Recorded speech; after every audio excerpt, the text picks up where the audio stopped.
Off the Hook, airing on offthehooksports.com. Your home for real news, real opinions, and what really matters about Tennessee athletics. The Off the Hook podcast at offthehooksports.com or Facebook, YouTube, Twitter, or wherever you go for your favorite podcasts. Apple Podcasts, Spotify, Stitcher, Google Play, TuneIn, iHeart. Like, share, follow, subscribe. Off the Hook with Dave Hooker starts now.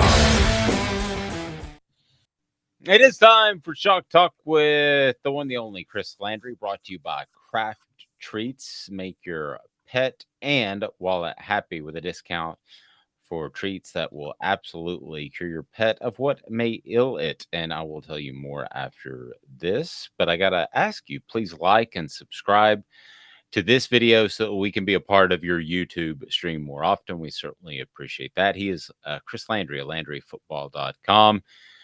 You got to check out the site, LandryFootball.com, if you want to know more about football. So again, with Craft Treats, they've got the CBD treats for your pet that will help cure whatever else and that might be the, I don't know, storm anxiety, that might be car ride anxiety, whatever it is, that's Craft Treats. So click right here and get a discount as well. So Chris Landry joining us now. And Chris, Tennessee is pretty set on their offensive line. They moved Darnell Wright from left to right tackle, and then they're going to see who ultimately is able to lock down that left tackle spot that we'll talk about. But just your thought initially about them deciding to move Darnell Wright from left to right, and now after the second scrimmage, Josh Heupel has said that that is going to be a permanent move. Yeah, I think they obviously feel like he'd be more comfortable and better fit over there, or you wouldn't make the move. I think that the predominance of not playing a tight end at the line of scrimmage and getting help on the right side necessitates that the right tackle is every bit as important protecting as the left tackle. I know you got blind side, but you also don't have a tight end's help in most cases. So you got to have basically what I call two left tackle type guys. So I don't really, to me, that doesn't, what it tells me that move is that they feel he's a better fit there. And they obviously think that, I'm curious to see Crawford and Mincy, who's going to end up winning it at left tackle. But I do think, when I say question mark, I'm not questioning the capabilities, but I'm very curious to see how it plays out. But I think that's what the move means to me. And I think they're obviously going to play both Crawford and Mincy. They've alternated them, I know, in scrimmages. And I think they've come out and said they'll play against early in the season, Ball State, probably play them both. And I'm curious to see how it develops. Yeah, I am too. And from the outside looking in, and we're way beyond the days where practice is open, where you can kind of give a little bit of insight. But from the outside looking in, when I look at Tennessee's offensive line and in particular the left tackle position, it certainly seems like to me that Mincy maybe is the guy that is coming up because he is the sophomore. I don't know. You tell me, because Jeremiah Crawford's a senior, sophomore Gerald Mincy. What have you heard about that battle and who has the upper hand? Well, I think that I think that Crawford has more experience, but I think Mincy, if it's close, that he makes the most sense to get the starts if it's close. But, it's not just about the ability. It's about mental errors, assignments. And so I think if it's close in that regard, then I think the answer is it's Mincy. If it's Crawford, it's because Mincy's not assignment-wise doing as good a job. So that's how I see it. Now, what's really important and I think valuable is the fact that who doesn't start is going to be, the third tackle, which is extremely important. Come in, plug and play. So I think both are going to have a role, and I think both are going to play. But, most of the time you don't rotate guys like that. You only maybe get a series here or there. But I do think Mincy has a little bit more upside because he's younger. Right. Okay. When they say, though, that they're both going to play in that first game, sometimes the reporter in me, that's a red flag that it's really close or they're not sure? And you're shaking your head yes. Yeah, here's the bottom line. People always say, well, why don't you name a starter, whether it's quarterback, left tackle? Because it's not about naming a starter. Somebody has to earn the job, has to win the job. Here's what I can tell you. Neither one of these guys has won the job. If they had, they'd be the starter. Done. They haven't earned the job. And so it's going to take it probably into the first game, see how it plays out. And then, because there are things you can separate in practice, but sometimes you don't get separation. So what you do is you keep the competition going. You're going to play, you're going to start this scrimmage. You're going to, player B is going to start the next scrimmage. In the game, you're going to not alternate, but you're going to play them both. You know what you're saying? You're telling them, hey, this job is up for grabs. You guys go win it. Neither one of them won it. Neither one of them taking the bull by the horns and win it. So to your point, yeah, that you want to be a little concerned about that. I think that's fair that they haven't established themselves. It's not necessarily a panic situation, but it just tells you that it's not set.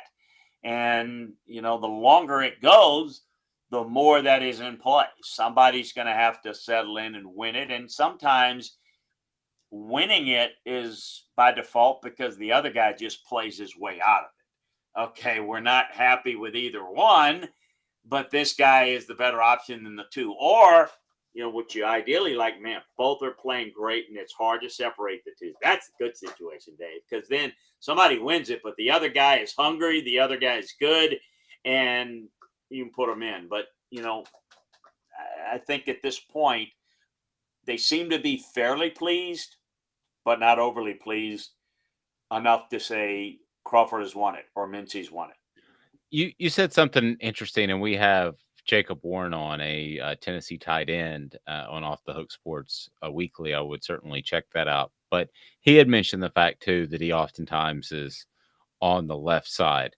and you had mentioned that the right side doesn't have as much tight end help. Okay, I'm ignorant. Why? Well, most of the time the tight end's on the right side.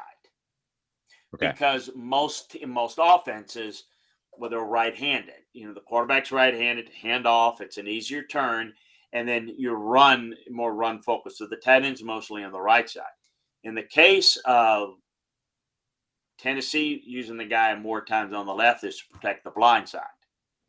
Gotcha. And so in this case, and I'm going to just say that's the move. If what they're hoping, and I think they're believing, is that they're going to be better at left tackle with one of these guys, and that's why they moved the left tackle to right tackle, because if it works, they won't have to play the tight end on the left side as much, hopefully.